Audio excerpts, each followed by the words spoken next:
Halo, assalamualaikum teman-teman. Jumpa lagi dengan saya Ilham Haris. Selamat datang di channel Purnomo Series. Gimana kabar kalian? Semoga selalu sehat dan baik-baik saja ya. Kali ini kita akan meneruskan merangkum spoiler Wudong Qiankun atau Martial Universe Season 11 episode 17 ya guys. Dan gak usah berlama-lama lagi, langsung saja gas cuy.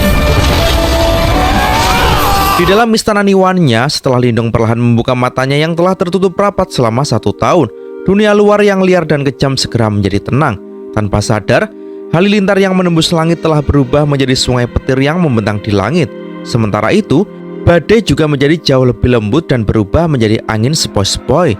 Hujan es juga telah berubah menjadi salju, tampak jernih dan memikat. Lindong mengamati istana Niwannya yang tenang, kemudian dia tersenyum lembut sebelum debu yang menutupi tubuhnya jatuh. Setelah itu, debu berubah menjadi tidak ada dan menghilang. Mata hitam gelapnya sekarang terlihat jauh lebih dalam, dan itu akan menyebabkan seseorang tanpa sadar dimabukkan olehnya. Lindong perlahan mengulurkan tangannya yang panjang. Segera, dia melengkungkan jarinya dengan lembut sebelum sungai petir yang terbentuk dari energi mentalnya datang bersiul ke bawah. Akhirnya, itu berputar di sekelilingnya. Saat sungai petir itu mengalir ke depan, terlihat banyak ikan menari-nari di dalamnya. Ikan-ikan ini semuanya diciptakan dari energi mental, namun sepertinya mereka semua hidup. Salju mulai melayang ke bawah sebelum mereka menumpuk menjadi sosok di depan Lindong. Bahkan, dia tampak persis sama dengan Lindong. Manusia salju itu mengibaskan salju dari tubuhnya sebelum dia tersenyum pada Lindong dan mengulurkan tangannya ke arahnya. Lindong juga mengulurkan tangannya dan menjabat tangan sosok itu. Setelah itu, manusia salju tiba-tiba meleleh, meninggalkan kekacauan es di tangan Lindong. Setelah pelatihan selama 1 tahun, ia telah menuai manfaat yang sangat besar. Saat ini, energi mental di istana Niwan Lindong telah membuat transformasi bersama dengan kondisi mental Lindong. Selama Lindong tetap tenang, seluruh tempat akan berada di bawah kendalinya. Kemanapun pikirannya pergi, energi mentalnya akan segera mengikuti. Meskipun demikian, Lindong masih tidak yakin dengan peluangnya untuk membentuk istana ilahi. Namun terlepas dari betapa sulitnya itu, setidaknya dia harus memiliki keberanian untuk mencobanya.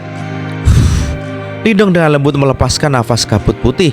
Dia segera duduk di puncak istana Niwannya saat dia mengabaikan sungai petir, salju, dan daratan. Namun, dia tidak segera bertindak dan hanya mengamati istana Niwannya dengan tenang. Dia diam-diam mengamati selama 1 bulan. Setelah itu, mata Lindong yang dalam dan tenang akhirnya beriak lembut. Akhirnya, dia perlahan menutup matanya sebelum pikirannya menyatu sepenuhnya dengan istana Niwannya. Duar! Istana Niwan yang tenang tiba-tiba menjadi ganas. Sungai petir yang awalnya damai tiba-tiba mulai mengaum dengan marah.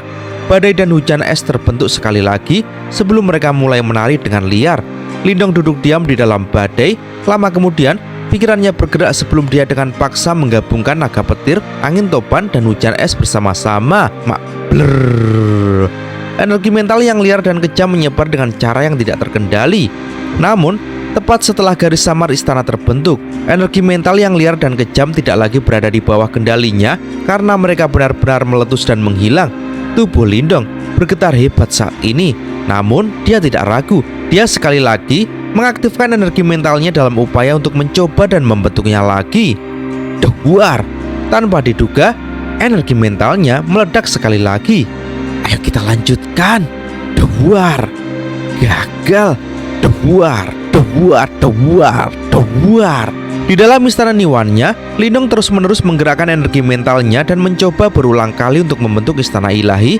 Namun, semua usahanya gagal. Jelas, tugas ini jauh lebih sulit dari yang dia duga. Tapi Lindong tak menyerah. Dia mencoba lagi dan lagi. Walaupun terus-menerus gagal, Lindong tetap tidak menyerah. Ia benar-benar fokus untuk menggabungkan energi mentalnya dan benar-benar lupa waktu. Waktu berlalu dengan tenang, namun angka itu tidak berhenti. Sementara itu, atmosfer di dunia luar mulai bergetar. Setelah mereka berhasil membentuk aliansi di Laut Iblis Kekacauan, Imo yang mengamuk secara bertahap dihentikan. Sementara itu, pasukan pembunuh iblis yang dibentuk oleh banyak ahli top dari berbagai faksi telah menjadi kekuatan paling menakutkan di Laut Iblis yang kacau. Di tangan Tang Xinlian, kekuatan tempur ini mampu melepaskan kekuatan yang mendominasi. Imo tidak bisa lagi mengamuk semudah sebelumnya. Kedua belah pihak secara bertahap menemui jalan buntu karena tidak ada pihak yang bisa mendapatkan keunggulan mutlak. Ying Wanwan dan yang lainnya juga bergerak setelah mereka melihat bahwa Laut Iblis Kekacauan mampu mempertahankan dirinya. Target mereka adalah para pemimpin dari penjara iblis yang masih menyembunyikan diri. Namun, terlepas dari seberapa keras usaha mereka, saat ini mereka tidak dapat menemukan petunjuk apapun. Suasana damai tidak membuat kelompok Ying Huan menjadi santai. Mereka jelas tahu betapa licik dan kejamnya makhluk-makhluk ini. Saat ini, mereka pasti sedang mengerjakan sesuatu. Tak diragukan lagi, hal itu menyebabkan mereka merasa tidak nyaman. Scene lalu beralih saat ini Ying Huan sedang berdiri di puncak gunung sebelum dia menggunakan mata biru esnya yang cantik untuk melihat ke arah sekte Dao, di mana sudah sangat lama sekali dia belum kembali ke sektenya. Namun saat dia melihat sekte Dao dari jauh, ruang di belakangnya tiba-tiba melintas. Cahaya perak muncul sebelum master spasial muncul.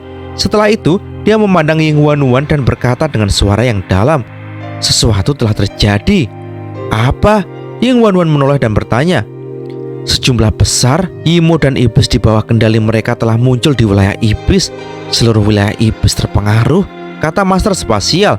Ying Huan sedikit mengernyit sebelum dia berkata, "Mereka terus menciptakan masalah untuk mengulur kita." Master spasial mengangguk sebelum dia berkata tanpa daya, "Iya, namun tidak mungkin kita bisa duduk dan tidak melakukan apa-apa." Ying Huan merenung sejenak sebelum dia menjawab, "Satu-satunya hal yang bisa kita lakukan adalah membuat aliansi untuk wilayah iblis untuk mempertahankan mereka sendiri dan melawan Yimo." Master spasial bertanya dengan suara khawatir. Namun jumlah Yimo tampaknya terlalu banyak. Apa mereka akan terus bertambah sampai bertahun-tahun?" Ying Huan sedikit terkejut ketika dia mendengar ini. Segera, seolah-olah dia tiba-tiba teringat sesuatu. Ekspresi wajahnya yang cantik berubah tanpa sadar. "Apa itu?" Master spasial dengan cepat bertanya ketika dia melihat ini. Mata Ying Huan dipenuhi dengan rasa dingin saat dia pelan berkata, "Aku yakin mereka kemungkinan telah menemukan penjara penekan iblis ketiga." Penjara penekan iblis ketiga? Ekspresi wajah master spasial sedikit berubah. Saat itu, penjara itu sedang ditekan oleh master kehidupan kematian. Namun, setelah master hidup mati maju ke tahap reinkarnasi, segel lokasi dari penjara penekan iblis juga telah menghilang. Bahkan mereka tidak tahu di mana itu. Mungkinkah penjara iblis telah menemukan tempat itu? Penjara penekan iblis ketiga mungkin tidak memiliki makhluk yang kuat seperti Raja Iblis Jahat Kosmik, tetapi memiliki jumlah Yimo terbesar. Oleh karena itu, akan sangat merepotkan jika penjara iblis menguasainya. Master spasial lalu mengerutkan kening. Lalu apa yang harus kita lakukan? Ying Huan menggelengkan kepalanya dengan lembut dan berkata, "Kita belum mendengar kabar apapun dari master hidup mati. Akan lebih baik membiarkannya bangun sendiri. Jika kita dengan paksa memanggilnya, itu mungkin akan menyakitinya. Kita harus menyelesaikan masalah di wilayah iblis terlebih dahulu. Setelah itu, kita akan mengaktifkan mata surga bersama-sama dan menyelidiki dunia ini." Ekspresi master spasial berubah serius ketika dia mendengar bahwa mereka berencana untuk mengaktifkan mata surga. Segera, dia mengangguk dengan sungguh-sungguh. "Kalau begitu, ayo pergi ke wilayah iblis." "Tunggu." Ying Huan ragu-ragu sejenak sebelum dia berbalik untuk melihat ke arah utara. Tempat itu sepertinya adalah tempat kekaisaran Dayan berada. Huan terhuyung. Setelah itu, wajahnya menjadi sangat merah saat dia berkata, "Aku ingin pergi ke kekaisaran yang besar dulu." Kalian semua harus mengikutiku." Scene beralih memperlihatkan Lindong yang saat ini masih berdiri dengan tenang di altar kuno dalam kehampaan. Tidak ada suara di tempat aneh itu, namun itu sangat sunyi, tampak seolah-olah terisolasi dari aliran waktu. Tiba-tiba, tubuh Lindong bergetar lembut sebelum dia perlahan membuka matanya yang tertutup rapat. "Kenapa aku terus gagal?" Lindong bergumam pada dirinya sendiri. Ini seharusnya menjadi tahun keempat yang dihabiskan di tempat ini. Mengapa aku gagal? Energi mentalku sangat halus. Mengapa aku tidak dapat membuat istana ilahi di dalam istana Niwanku? Lindong mengerutkan kening, sementara matanya terus bersinar. Matanya dipenuhi dengan keraguan dan kebingungan. Bahkan setelah sekian lama, dia hanya membuat sedikit kemajuan. Karena itu, yang bisa dia lakukan hanyalah menghela nafas sebelum dia menutup matanya dan bersiap untuk melakukan usaha lain. Namun, tepat ketika dia akan melakukan upaya lain, dia tiba-tiba terkejut. Dia melirik lantai batu di tanah. Di tempat itu, ada beberapa tanda berpotongan. Namun dari kelihatannya, mereka dibuat secara acak. Sementara itu, ada sebuah titik yang terhubung dengan beberapa bekas luka yang dalam. Lindong melihat tanda acak ini sebelum dia menggelengkan kepalanya dengan kecewa. Kemudian, dia sekali lagi menutup matanya. Namun, sesaat kemudian, dia tiba-tiba membukanya lagi. Saat dia sekali lagi melihat tanda-tanda acak itu, semburat keraguan melintas di matanya. Titik ini tampak agak mirip dengan istana Niwan miliknya. Sementara itu, tanda-tanda yang saling berhubungan ini telah menghancurkannya. Mungkinkah istana ilahi tidak direnovasi dari istana Niwan? Sebaliknya, harus benar-benar menghancurkannya untuk membangun yang baru. Ini adalah untuk menghancurkan, lalu membuat lagi. Jantung Lindong berdebar keras. Hancurkan istana Niwan dulu? Apa ini lelucon? Istana Niwan seseorang terbentuk secara alami saat lahir. Setelah dihancurkan, itu akan menyebabkan jiwa seseorang melayang. Jika istana Niwannya rusak dan istana ilahinya tidak terbentuk, bukankah itu berarti bahwa semua pencapaian energi mentalnya akan lenyap begitu saja? Bahkan, itu mungkin mempengaruhi pikirannya dan dia bahkan bisa berubah menjadi idiot. Harga yang mahal ini bahkan menyebabkan seseorang seperti Lindong ragu sejenak. Namun dia samar-samar menyimpulkan bahwa ini mungkin jalan yang benar menuju tingkat Master Istana Surgawi. Haruskah aku menghancurkannya atau tidak? Ekspresi dalam mata Lindong berubah dengan cepat. Sementara itu, dia jelas bergumul dengan keputusan ini di dalam hatinya. Ini berlanjut untuk waktu yang lama sebelum dia akhirnya dengan lembut menghirup udara. Setelah itu, dia tiba-tiba mengepalkan tangannya sebelum kilatan tekad melintas di mata hitamnya yang gelap. Jika dia tidak memiliki tekad yang kuat, bagaimana mungkin dia bisa mencapai kekuatan yang besar? Terlebih lagi, bagaimana mungkin dia bisa melampaui Master S? Lindong berhenti ragu-ragu. Setelah ia menutup kedua matanya, sebuah pikiran melintas di benaknya sebelum dia tiba di depan istana Niwannya. Saat ini, istana Niwan miliknya seperti setitik cahaya kecil yang berkeliaran dengan lembut. Sementara itu, riak energi mental yang kuat dipancarkan darinya. Pikiran Lindong mengamati setitik cahaya itu. Kemudian, sebuah pikiran melintas di benaknya sebelum energi mental yang kuat di dalam istana Niwannya mulai menyusut dan menyatu dengan kecepatan yang menakutkan. Dalam waktu singkat, semua energi mental di dalam istana Niwan miliknya telah berubah menjadi bola energi mental seukuran kepala manusia. Bola ini tampak seperti padat dan permukaannya sehalus cermin. Selain itu, fluktuasi yang menakutkan di dalam bahkan menyebabkan para ahli puncak yang telah melewati 2 kesengsaraan reinkarnasi gemetar ketakutan. Ketika kondensasi ini mencapai batasnya, tiba-tiba bola energi mental mulai bergetar hebat. Retakan mulai muncul di permukaannya sebelum mulai tumbuh. Setelah itu, banyak sinar cahaya yang merusak keluar dari dalam. Matahari yang cerah tampaknya terbit di dalam istana Niwan Lindong. Selanjutnya, fluktuasi perusak menyebar sebelum seluruh istana Niwannya meledak. Dewar! Tubuh Lindong mulai bergetar hebat saat ini. Semua energi mental di dalamnya mulai melonjak ke depan tak terkendali seperti air banjir. Lindong dengan paksa menahan rasa sakit yang hebat di kepalanya. Cahaya ungu emas yang cemerlang menyapu tempat itu. Sementara itu, tulang naga primal di dalam tubuh Lindong juga mendeteksi tanda bahaya. Raungan naga rendah dan dalam terdengar sebelum cahaya ungu emas berubah menjadi banyak naga ungu emas besar dan membentuk penghalang naga dan menjebak semua energi mental yang mengamuk di dalamnya. Pada saat ini, 3 simbol kuno juga telah muncul dan segera mengepung energi mental dan mencegah apapun untuk melarikan diri. Cahaya berkelebat sebelum mereka akhirnya mampu menghentikan energi mental Lindong agar tidak lepas kendali. Hati Lindong dipenuhi dengan kecemasan. Bagaimanapun, istana Niwan miliknya dihancurkan dan tidak mungkin baginya untuk menahan energi mentalnya tanpa batas dengan cara ini.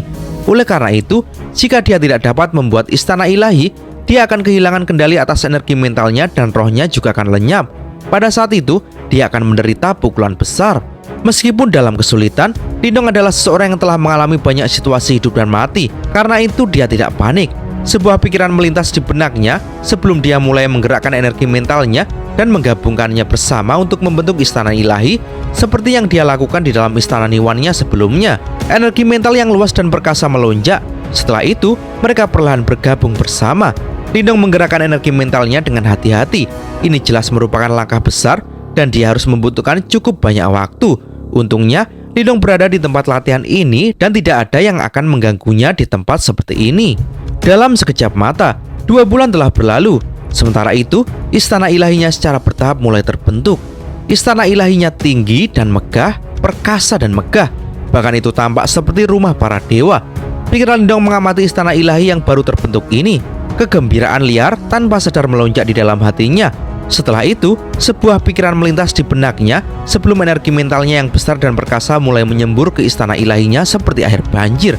Namun, energi mentalnya tidak membentuk siklus atau menunjukkan tanda-tanda penciptaan secara spontan. Jelas, istana ilahi ini tidak dapat menggantikan istana Niwannya. Keringat dingin terus menetes dari tubuh Lindong saat dia menatap istana ilahinya. Mungkinkah ada sesuatu yang hilang? Mengapa istana ilahi yang diciptakan olehnya tidak dapat menggantikan istana Niwan miliknya? Pikiran Lindong berputar dengan cepat. Samar-samar dia merasa bahwa istana ilahinya masih kurang, namun dia tidak tahu apa yang kurang. Waktu perlahan berlalu, namun Lindong tidak bisa membuat kemajuan. Mata Lindong tertutup rapat sementara tubuhnya basah oleh keringat dingin. Keringat dingin menetes dari tubuhnya sebelum mendarat di futon tua dan rusak itu. Samar-samar, kilatan samar-samar melintas dari futon dalam prosesnya. Selain itu, saat kilatan itu terjadi, suara yang sangat kuno sepertinya terdengar di dalam hati Lindong. Zenith. Suara yang muncul tiba-tiba ini menyebabkan tubuh Lindong menjadi kaku. Seni penginderaan Zenith? Apakah itu yang hilang? Pikiran ini muncul di benak Lindong. Tanpa basa-basi lagi, dia dengan cepat membenamkan dirinya dalam seni penginderaan Zenith. Beberapa saat kemudian, jejak cahaya kekacauan primal akhirnya muncul dan mendarat di istana ilahinya. Brrr. Energi mental bergejolak. Jejak cahaya kekacauan primal itu mulai bergabung dengan energi mental Lindong. Lindong mulai menyadari kalau mereka mulai mengalami perubahan drastis. Ini adalah sebuah metamorfosis. Lindong sampai pada pemahaman di dalam hatinya. Oleh karena itu, dia secara bertahap menenangkan pikirannya sebelum dia diam-diam menjaga istana ilahinya. Namun, sepertinya proses ini membutuhkan waktu yang relatif lama. Yang harus dia lakukan hanyalah diam-diam menunggu hari penyelesaian itu dengan sabar. Setahun telah berlalu di dunia luar. Di saat kebuntuan muncul di antara aliansi Laut Iblis Kacau dan Yimo kini mulai menyerang wilayah iblis dan membuat wilayah itu tergenang oleh darah. Ketakutan menyebar dan mereka mulai mengetahui bahwa tidak ada satu faksi pun di dunia ini yang dapat bertahan dari penjara iblis. Bahkan suku penguasa di dalam wilayah iblis tidak berdaya dengan serangan Yimo. Untungnya, Master Kuno tiba tepat saat penjara iblis akan benar-benar menghancurkan wilayah iblis. Setelah itu, 4 suku penguasa dan 8 suku raja membentuk aliansi di dalam wilayah iblis dengan bantuan berbagai Master Kuno. Saat aliansi wilayah iblis terbentuk, faksi yang tak terhitung jumlahnya di wilayah iblis datang karena jika mereka tidak bersatu pada saat seperti ini, kemungkinan hanya kematian yang menunggu mereka. Aliansi wilayah iblis berada di bawah kendali gabungan dari 4 suku penguasa besar. Mengingat reputasi mereka di dalam wilayah iblis, tidak ada yang tidak puas dengan pengaturan ini. Namun, aliansi wilayah iblis tidak memiliki seseorang seperti Tang Xinlian yang memiliki kemampuan sempurna untuk memerintah. Selain itu, 4 suku penguasa besar sangat bangga dan memiliki kekuatan yang sama.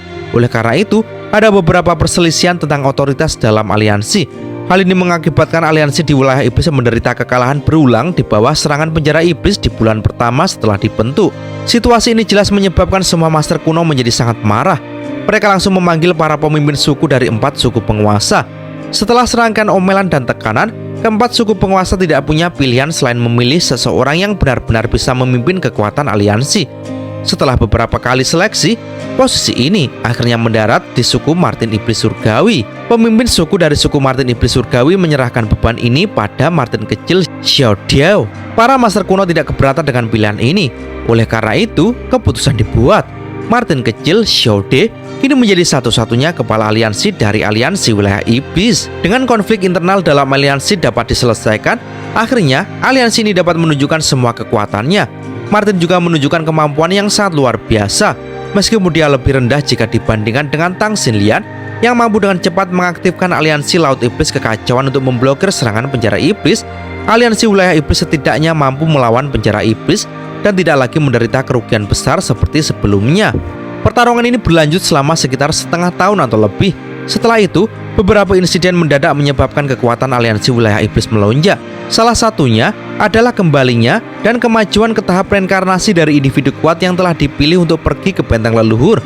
Yang lainnya adalah suku penguasa kelima yang tiba-tiba muncul di wilayah iblis. Suku penguasa ini adalah suku 9 ekor. Tidak ada yang menyangka bahwa suku 9 ekor ini yang telah menghilang selama bertahun-tahun akan benar-benar muncul lagi pada saat seperti ini. Terlebih lagi, kekuatan yang mereka tunjukkan saat mereka muncul kembali sangat mengejutkan seluruh wilayah iblis. Pemimpin suku dari suku 9 ekor tampaknya adalah wanita muda yang sangat mempesona yang bisa menarik hati sanubari siapapun. Kekuatannya begitu menakutkan sehingga bahkan para ahli tahap reinkarnasi puncak itu agak takut padanya. Ini karena wanita muda ini tidak hanya maju ke tahap reinkarnasi, tetapi juga mengalami satu kesengsaraan reinkarnasi. Selain dia, kekuatan seluruh suku 9 ekor tidak kalah dengan suku penguasa lainnya. Bagaimana ini tidak mengejutkan faksi lain? Setelah suku 9 ekor muncul entah dari mana, aliansi wilayah iblis dengan cepat melakukan kontak dengan mereka. Pada akhirnya, komandan pembunuh iblis aliansi wilayah iblis saat ini, Lin Yan, secara pribadi pergi untuk menyambut mereka. Tidak lama kemudian, suku 9 ekor setuju untuk bergabung dengan aliansi wilayah iblis. Selain itu, mereka tidak memiliki niat untuk memperebutkan kekuasaan dan tidak keberatan jika Martin menjadi komandannya. Dengan tambahan kekuatan yang kuat ini, kekuatan aliansi wilayah iblis tidak diragukan lagi melonjak pesat. Hal itu akhirnya membuat secara bertahap mendapatkan keunggulan dalam perang melawan pasukan Yimo yang menyerang. Namun, jelas bahwa eselon penjara iblis tidak menginginkan perdamaian di dunia ini. Oleh karena itu, mereka mulai merentangkan tangan iblis mereka ke 4 wilayah Swan besar setelah situasi di dalam wilayah iblis mulai stabil. Dengan 2 pengalaman mereka sebelumnya, penjara iblis bertindak jauh lebih cepat kali ini. Sebelum ada yang bisa bereaksi, setengah dari wilayah barat dari 4 wilayah Swan yang besar telah dibantai. Berita tentang situasi yang mengerikan ini menyebar dengan cepat. Hanya setelah kedatangan Master Kuno yang cepat, penjara iblis dihentikan. Setelah itu, Master Kuno dengan cepat memerintahkan 4 wilayah Swan yang agung untuk membentuk aliansi. Kali ini, aliansi dengan cepat didirikan. Ini sebagian besar dikreditkan ke Istana Kegelapan. Benar saja, posisi kepala aliansi dari aliansi wilayah 4 Swan diambil oleh King Tan. Sejak dia muncul dari benteng leluhur, King Tan benar-benar maju ke tahap reinkarnasi. Dengan bantuan simbol kuno kegelapan dan sabit suci kegelapan, dia mampu bertarung bahkan melawan para ahli yang telah mengalami 2 kesengsaraan reinkarnasi. Terlebih lagi, dengan statusnya sebagai penguasa Istana Kegelapan, tidak ada seorang pun di dalam 4 wilayah Swan yang dapat menandinginya untuk posisi kepala aliansi. Ini memungkinkan 4 wilayah Swan lebih banyak waktu untuk membentuk pasukan aliansi. Setelah beberapa bulan pertempuran berdarah, mereka akhirnya meninggalkan seluruh wilayah Swan Barat, tetapi berhasil melindungi 3 wilayah lainnya. Kini, 3 aliansi besar secara resmi dibentuk di dunia ini. Masing-masing dari mereka menjaga laut iblis kekacauan, wilayah iblis, dan 4 wilayah Swan. Faksi, sekte, dan ras yang tak terhitung jumlahnya berkumpul bersama. Dalam menghadapi tekanan tanpa ampun dari penjara iblis, semua penghalang telah menghilang dan berbagai faksi bersatu. Mereka semua dengan jelas memahami bahwa jika mereka tidak melenyapkan penjara iblis, tak satu pun dari kehidupan yang tak terhitung jumlahnya di dunia ini akan memiliki akhir yang baik. Pada saat itu, hidup akan sengsara dan semua orang akan berada di bawah kendali Yemo. Mereka akan menjadi budak yang paling menyedihkan. Ketika 3 aliansi besar terbentuk, situasinya secara bertahap dikendalikan. Invasi penjara iblis juga telah dihentikan. Ying Wanwan dan Master Kuno lainnya yang telah menstabilkan situasi akhirnya dibebaskan untuk melakukan hal-hal lain. Xin beralih di wilayah Swan Timur. Ying Wanwan, Master Api, Master Kegelapan, dan yang lainnya mengambang di langit di luar sektor Dao. Ying Wanwan melihat sekelilingnya. Setelah itu dia berkata dengan suara samar, "Aku berencana untuk membuka mata surga." Ki yang samar tapi sangat dingin terpancar dari dalam sarung tangannya. Master Kegelapan dan 4 lainnya tercengang ketika mereka mendengar ini. Segera setelah itu mereka bertanya, "Bukankah kita sudah membukanya sekali?" Mereka telah membuka mata surga sebulan yang lalu dalam upaya untuk menemukan eselon atas penjara iblis. Namun itu berakhir dengan kegagalan. Orang-orang itu jelas dipersiapkan dengan baik. Tidak perlu bagi kalian semua untuk melakukan apapun. Ying Wanwan menggelengkan kepalanya. Setelah itu, dia melirik gunung di dekatnya di mana sosok tinggi dan cantik berdiri. Dia mengenakan gaun putih dan memiliki wajah yang sangat cantik. Kecantikannya dan auranya yang jauh, namun tenang, seperti kebun buah-buahan yang tersembunyi di lembah yang kosong. Pemandangan yang membuat orang tercengang. Sosok ini adalah Ling Qingzu. Sosoknya yang cantik bergerak saat dia merasakan mata Ying Wanwan dan dia bergegas. Siapa dia? Master Spasial dan yang lainnya terkejut saat mereka melihat Ling Qingzu. Wanita ini tampak sangat kuat, tetapi untuk beberapa alasan yang tidak diketahui, mereka bisa merasakan fluktuasi yang sangat akrab darinya. Itu saingan cinta adik perempuan junior. Master Kegelapan tampaknya tahu sedikit. Dia menoleh dan berkata dengan lembut. Ekspresi Master Spasial dan yang lainnya menjadi aneh setelah mereka mendengar kata-kata ini. Ying Wanwan berkata dengan suara lemah, "Dia telah merasakan zenith. Sejauh yang dia rasakan, bahkan mungkin melampaui kalian semua. Jika aku bekerja sama dengannya, itu mungkin untuk menemukan orang-orang dari penjara iblis itu." Apa? Ekspresi Master Api dan yang lainnya berubah saat kata-kata ini terdengar. Mata mereka mengandung keterkejutan saat mereka melihat Ling Qingzu yang menyendiri. Sebenarnya, ada orang lain selain mereka di dunia ini yang mampu mendeteksi zenith. Ying Wanwan lalu mendekati Ling Qingzu. Mata biru esnya melihat ke arah yang terakhir. Namun, suara sedingin es itu membuat Ling Qingzu sedikit terkejut. "Ayo kita bekerja sama." Ling Qingzu lalu menyahut, "Kamu telah banyak berubah." Intuisi seorang wanita selalu sangat tajam. Sosok cantik Ying Wanwan sedikit membeku. Apakah dia tahu? Ling Qingzu bertanya lagi. Ying Wanwan menggelengkan kepalanya. Ling Qingzu lalu terdiam. Ying Wanwan menghela nafas pelan dan berkata, "Ayo kita lakukan. Kita perlu menemukan Raja Kursi Surga sebelum dia pulih sepenuhnya. Hanya dengan begitu, kita dapat mengakhiri bencana ini." Ling Qingzu mengangguk ringan dan kedua wanita itu duduk di udara. Mata mereka tertutup dan fluktuasi energi di sekitar mereka ditarik. Bahkan angin di sekitar mereka berhenti total. Keduanya duduk diam selama sekitar 1 jam. Setelah itu, Master Api dan yang lainnya melihat langit berangsur-angsur menjadi gelap. Sepotong cahaya kekacauan primal tiba dari tempat misterius dan dengan cepat berkumpul di udara di atas kedua wanita itu. Tekanan aneh menyebar, menyebabkan mata kelompok Master Api menyempit. Tekanan ini berasal dari zenit yang misterius. Cahaya primal kekacauan berkumpul dan secara bertahap berubah menjadi mata kekacauan primal. Mata ini berukuran sekitar 10 kaki. Warna primal kekacauan di dalamnya mencerminkan pemandangan di dunia. Itu sangat misterius. Mata kekacauan primal perlahan berkedip setelah muncul dan mulai berputar di sana-sini seolah-olah menyelidiki dunia ini. Banyak tayangan melintasi bola mata, namun itu tidak berhenti. Sementara itu, Master Api dan yang lainnya menunggu dengan tenang. Keheningan ini berlanjut selama sekitar setengah hari. Tepat ketika Master Api dan yang lainnya merasa kecewa karena penyelidikannya akan gagal, cahaya yang kuat keluar dari mata primal kekacauan. Cahaya berkumpul di udara dan berubah menjadi layar. Layar itu menunjukkan tanah kegelapan di mana sungai hitam mengalir. Pada saat ini, peti mati hitam diam-diam melayang di tengah sungai. Layar bergeser hingga berada di atas peti mati dan menembus ke iblis, dan sesosok muncul di layar. Sosok itu mengenakan jubah hitam. Ada garis emas di tepi jubah hitam. Penampilannya sangat tampan. Kedua matanya saat ini tertutup. Meskipun demikian, masih ada aura jahat yang tak terlukiskan mengalir di wajahnya. Mata biru es Ying Wanwan berubah dingin dalam sekejap saat tangannya yang terbungkus sarung tangan kecil mengepal perlahan. "Raja Kursi Surga, kami akhirnya menemukanmu." Dan cerita pun bersambung. Oke teman-teman, terima kasih sudah nyimak alur cerita kali ini sampai habis. Semoga teman-teman terhibur. Jangan lupa terus dukung channel ini agar terus berkembang ya.